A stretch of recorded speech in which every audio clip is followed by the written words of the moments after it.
नमस्कार दोस्तों, मेरा नाम है सी हिमांशु गुप्ता।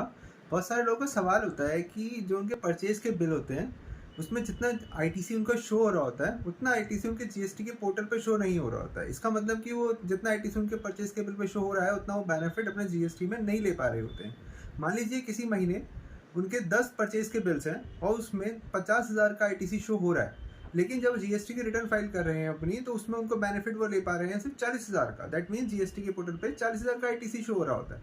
ऐसा क्यों हो रहा होता है? तो आज हम इसी पे बात करते हैं।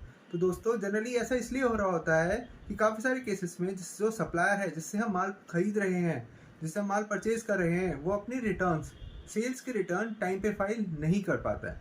मान लीजिए सेल्स की रिटर्न फाइल करने का समय है 13 तारीख, और उसने अगर अपनी रिटर्न फाइल करी है 13 तारीख के बाद, चाहे 15 को करी हो या 14 को करी हो, तो जिस महीने का वो परचेज का हमारा बिल है, उस महीने हम उस आईटीसी का बेनिफिट नहीं क्लेम कर सकते।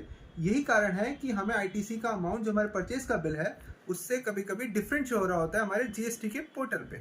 तो इस केस में क्या हम आईटीसी नहीं ले पाएंगे कभी भी? तो नहीं दोस्तों, हम आईटीसी तो ले सकते हैं, लेकिन उसका हमें बेनिफिट कब मिलेगा? अब अगले महीने मिलेगा। तो इसमें कभी कभी क्या होता है, अननेसेसरी हमें जीएसटी पे करना पड़ जाता है। तो इस अननेसेसरी जीएसटी से बचने के लिए आप एक काम कर सकते हैं। जिस सप्लायर से आप माल खरीद रहे हैं, अगर ऐसा कोई सप्लायर है जो रिटर्न लेट फाइल कर रहा है, तो उससे आप बात करके उससे कहिए कि अपने रिटर्न्स को टाइमली फाइल करें, ताकि आप टाइमली उसका आईटीसी का बेनिफिट ले सकें और आपको अननेसेसरी टैक्स पे ना करना पड़े।